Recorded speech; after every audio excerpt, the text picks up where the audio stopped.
how to turn off auto description on Paramount Plus. The very first thing you want to do is to head over to any of the web browser and then move into the site paramountplus.com.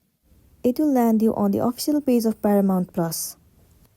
Once you are in here, head over to any of the movie that you want to watch. Let me click on the very first one. Once you are in here, tap on Watch Now.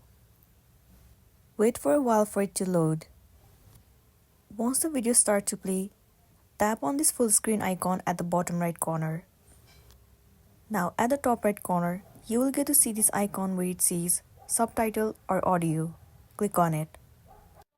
Now if the audio is set to American English 80, which means that the audio description is turned on.